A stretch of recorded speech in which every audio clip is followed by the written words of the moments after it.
Yo guys, what is up? What is up? Dart is back in World of Tanks, and today we are going to cover the Tier 5 British tank destroyer, the AT2. Now, I do not have this tank in my garage anymore, sadly, because I completely forgot that I'd recorded this footage and was going to use this video, or use this replay as part of the garage. And that's right, we're doing a garage segment, kind of trying to get back to the roots. So yeah, we're covering the AT2. I sold it to get the AT8 because I unlocked it and completely forgot, and really don't feel like going back and buying it just so we can look at it sitting in the garage. We can cover weak points and stuff by using the replay. So we look here. This thing is phenomenal, actually. Well, in my opinion, it's phenomenal.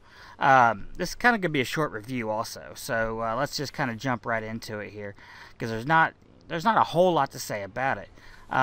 According to World of Tanks here, it says the design for an assault tank to break through enemy defensive lines. The design was completed by May 15th, 1943. No prototypes were built. The project helped set the stage for another heavy assault tank, the T-39 Tortoise. So what I found was during World War II, British never had a tank destroyer of any kind. They would, on occasion take like tank destroyer guns, anti-tank guns, and put them in the back of trucks, tracked, tracked trucks, things of that nature. But a real tank destroyer was not in their arsenal. And everything, all the AT series, AT2, AT8, AT7, AT15, blah, blah, blah, blah. Everything led up to their development of the T-39 Tortoise, like it says here. However, we haven't got to the Tortoise yet, and it'll probably be a little while till we get there. But from what I found, the Tortoise was not a manufactured tank either. It was a blueprints tank. They may have made a prototype. I'm not 100% sure, because I didn't read too much into it, because we're not covering that today. So, 450 hit points on the AT2. That's good. Because, really, I mean, if you look at the armor, 203 millimeters of armor on the front, 101 on the sides and rear. This thing is armored to the teeth. Now, nothing gets through the front armor on here, with a couple of exceptions. The exceptions are derp guns. You want to watch out for derp guns. Derp will derp your ass up. Those were really the only threat I found in this thing. The weak points can be very hard to hit, and I don't know. It just seems like very few people really know where the hell to shoot it at, and that's the good point of the tank, all that damn armor. And derp guns are, the M4 with the derp, usually did some good damage to me. If I ran into a KV2, they could one-shot me still. But that's the phenomenal thing about the KV2. Otherwise, this thing is almost indestructible. Its gun sucks ass. It's got, 91 or 79 penetration, 56 damage. It's kind of like running a Churchill 3. Is what the gun really feels like. It feels like a Churchill 3 gun. Phenomenal rate of fire, 26 rounds per minute. I don't know. Let me just check this here. If we look here, it does get. Now you can use the howitzer, which I never used. It just doesn't seem a good fit for this thing. The 6-pounder gun with 110 pin, 75 damage worked out well for the tank. It's not a tank destroyer gun. It's not something you think of when you think of a tank destroyer. It's just not. But it worked out very well for it, because you just sit there taking hits non-stop and just constantly shoot this thing non-stop. Again, like playing the KV3. This thing is extremely slow. Max speed of 20 kph. Downhill, getting pushed by 4 other tanks, maybe. This thing is so damn slow. In fact, the only thing I think it may be slower would be a Tog. This thing is incredibly slow. But, you know, it weighs a ton. 40 tons. And our max engine only puts out... Where's our engine? Where's the horsepower on it? Characteristics. 375 horsepower. So, I mean, not... It does really well in the Crusader. And, you know, all these Crusaders, the Mark III... But in the ATs, this thing is just incredibly heavy. Now, the interesting thing about the ATs I've noticed, and I just got the AT8, and I think I've played 1, maybe 2 games in it.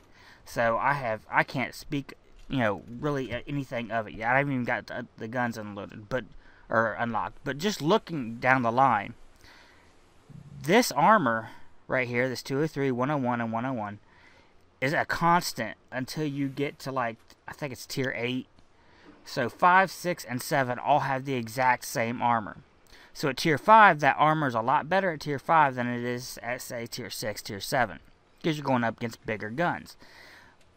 But still, I mean, regardless, 203 is very good. Tier 203 is very good at tier 8 and tier 9. Just you want more sloping as the higher you go. The guns get better as you move up the tree. So your armor stays the same. Speed and maneuverability all stay about the same. This thing has 18-degree traverse. I mean, it's complete crap. Everything can and will circle you. And that's, you know, with the speed and the traverse on this thing, I know it is designed or supposed to be as an assault tank. It's incredibly fucking slow. And it could take a pounding. But once people, you know, with, you know, 2 brain cells in their head figure it out, all they got to do is swarm you. Once you get swarmed, it's done. You're not going to be able to turn this thing to shoot anybody. Once they get to your side or behind you, you're fucked. You're not going to turn around and kill them. It's just not going to happen. So that's the Achilles heel of this thing. As long as you stay back, keep distance between you and the enemy. And always try to have somebody else around you. You go out by yourself in this thing, regardless of all the armor it has, you're going to die. Because you can't fight back. Once they get, you know, out from your front, you're done. So with that said, I love this tank. It plays to my playstyle perfectly. Because, why? I want to get hit. I like bouncing shots. It's just fucking awesome to me. To, you know, ding, ding, ding, ding, ding. You know, just hearing that shit, it's just like, God, I love it. I love the fact, I just like being, I could deal with the gun.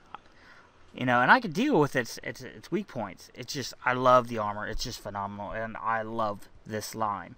Everything leading up to this line has seemed to be pretty much shit. But once you get to tier 5, it's just like, it's awesome.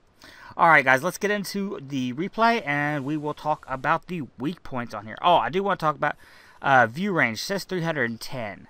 I have not seen 310. It doesn't feel 310.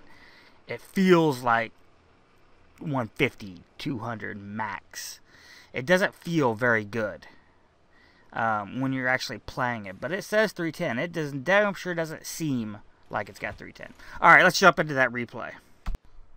So, we can see here, I am third from the top with a KV1, M4, and me. And you see I have a Churchill 1, which, you know, has a possibility of actually penetrating us. KV1, another AT2, which, can you imagine 2 AT2s just getting into it together? And, yeah, that would definitely be a huge slugfest. Alright, let's kind of let this countdown kind of speed up till we get through the countdown here. And then we will pause, take a look at weak points.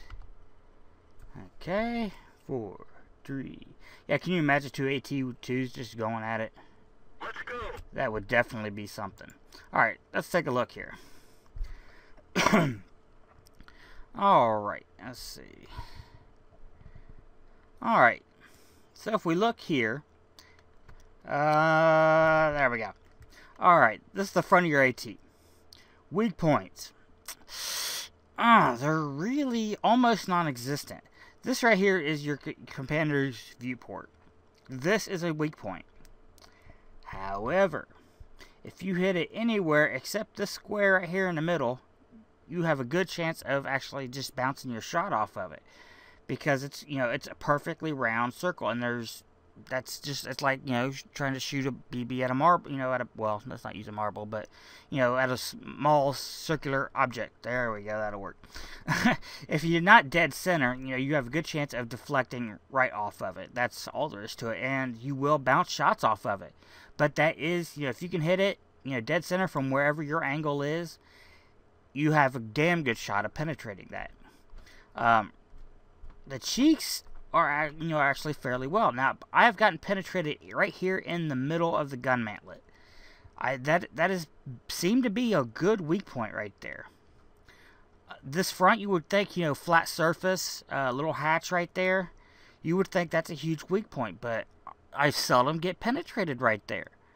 And yeah, you would these right here, these little box on the side, that's, you know, like a non-hit box, so nothing to don't expect to be getting through that.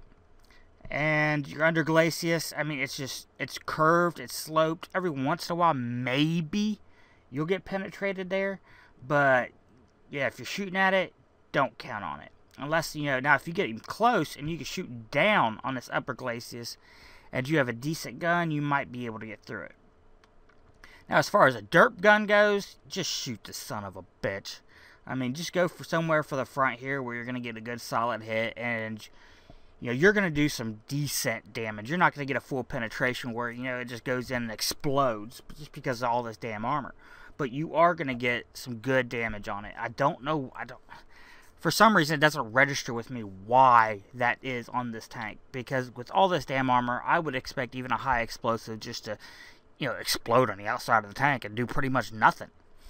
But they do. I mean, I don't care. An M4 with a derp will do, you know, 100, roughly 100, maybe 150 damage. But usually right around 100, you know, 75 to 100 damage on it. So, yeah, you will definitely want to get those guys out. And the good thing about it, with such a rapid-fire gun, somebody with a derp, you know, you're going to kill him. If it's an M4, you know, go for his weak spots. You know, KV, whatever, go for his weak spots. You're gonna fucking kill him before he can kill you. If you're both, say you're both at full health. So, this replay, we're going to see exactly the strength of this tank. We're going to watch this armor in action and see how well he does. So, the match just started. Now, this thing is, like I said, incredibly fucking slow.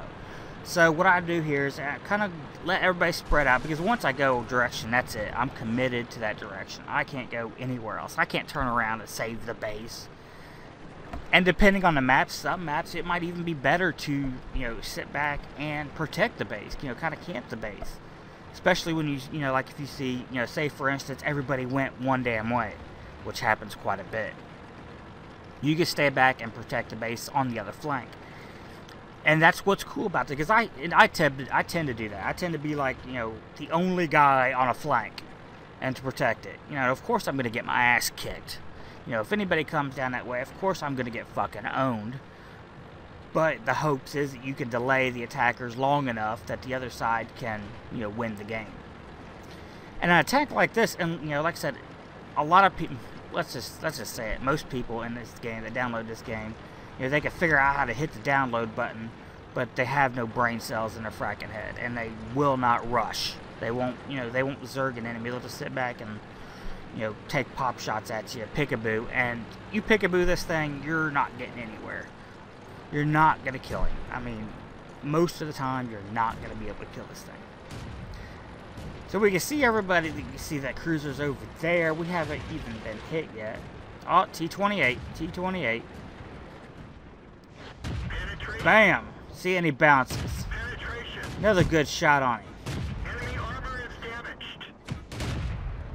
And we just bounced everything shot at us. So we're being shot, look at this, we're being shot from 12 and 2. That KV-1's hit us once or twice. Again, no damage. Looks like somebody else has been shooting the ground around us. There's another T-28. What's wrong, buddy? You didn't see what just happened to your buddy? Your other T-28 friend? See, I'm getting shot from everywhere, but I don't care, because this thing is phenomenal. Ooh, mark medium 3, medium 3. Taking some blinds. Oh, there he is. Yeah, you better run. You better run. Ah, I should have run faster than that. Churchill 1. Now this one can be a problem. Churchill 1's got a lot of armor. Churchill 1's and he's got a good gun. He really does good with good penetration, decent damage, great rate of fire, and great accuracy. See a Panzer III over on the hill. See, we just got shot again. We just got shot again. Now I am hiding behind the rock just in case that Artie decides to rain one in. Artie with, you know, explosive shells, they can hurt you. They can hurt you. I've gotten hit right there on the back end of this tank more than once by Artie, and that does hurt. And you're slow as hell, so, you know, you're not that, you know, especially if somebody knows how to play Artie, which I'm not one of them. You know, they can hit you because you're so damn slow. You're not that hard to leave the target. KV-1, another shot bounced. We did take a shot to the track right there, but no damage. And here we go. Here's the Churchill 1. Nice hit. Another one. Hitting that turret ring on him. And he bounces off of us. We bounce from him. Now this, there we go. 56 damage.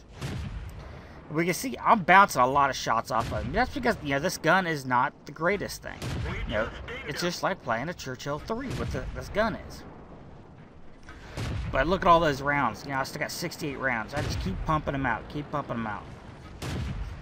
Now, I could have switched over to the gold rounds, but I didn't really see the need since nothing here can hurt me. Artie just rained hell down in over there. And I believe we just took out the church. No, there's the Churchill. Get him in that turret. There we go.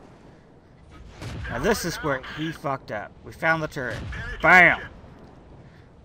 Bam. And he's just going to stand there and just take it. Oh, nice hit. Nice hit.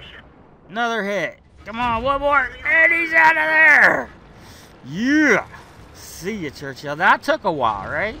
That took a long while. But look, no damage whatsoever has been done to this tank. We took a shot on our tracks, but no damage. Didn't even knock the tracks out. This thing is awesome. And if we look at the front, so far we've taken no damage. Look at all those dings. That one looks like it penetrated. That's the one that hit the tracks. But that's spaced armor, which is why it didn't do any damage. But look, there on the front, one on the upper glacis, one there on the superstructure, one right there on the side. Yo, this thing is phenomenal. Now we got this KV-1 up here to deal with. We're obviously stomping their ass. 13-7. And another bounce from the KV. We bounced off his side. The KV's also got good armor. Now he's trying. Now we look here. What's he doing? He is actually playing fairly smart. He's trying to rush me and get around the side of me. Because he knows that I'm close enough. I have no support around me. Those guys are way the hell back there. And this guy is actually going to try to get around to my side. And with that gun, he could probably penetrate my sides, and especially if he tracks me, I'm fucked. And the traverse on this thing just sucks ass. Oh, and I got a lucky track in on him. He took out my tracks, but he's tracked. And we got his side, he's got my front. So we're just... Now there you go, 150 damage. Right there in the middle of the gun. Like I was saying, that is a fairly bad weak point. All tanks, you think about, you know, the gun mantlet is like the really tough part of the tank. Well, on this one, it's not. It's right there in the middle. He just penetrated right through that son of a bitch with 150 damage. Otherwise, this thing is a freaking brick wall. And... Oh, it bounced. Come on, one more. You're out of there. Now we see he did another 150 damage. Again, right there in the middle. Right there in the middle of the gun. So that is definitely one of the biggest weak points. If you can hit it there, apparently you could do some pretty damn good damage. This thing is phenomenal. Now, fortunately, I do not have the end plates for this, which sucks ass. But we won. We got 4 kills, and we just, oh god, I so lost track. I wish I'd had the scoreboard for this, but I completely forgot to screenshot it. But this thing is phenomenal. I mean, that is the way you play. Well, I shouldn't have pushed forward like that. If I hadn't tracked him, he probably he would have had a good shot of actually killing me if he got around to my sides. And I mean, I tracked him, so I lucked out. Now, if he had not tried to come at me like he did, and like stayed in front of me, and figured out my weak point like he did, I probably still could have killed him by shooting into his viewer, his driver's view hatch, or little gun, and place him on the front of the hull of that tank. But he tried to play smart. I got the track on him, and that ended him. This thing is freaking awesome. I highly recommend this tank to anybody. I may even come back at a later time, repurchase it, just to have fun. It's fucking, this tank is a fucking blast. It's a great tank. Like I said, just low speed and traverse sucks. You learn what those weaknesses are, and try to stay back, learn how to play the thing properly, use that armor to your benefit, and you are gonna do phenomenal on this thing. So guys, till next time, remember, comment, rate, and subscribe. Let me know what you think about the video. Make sure you hit that thumbs up button. Until next time, guys, I will see you in game.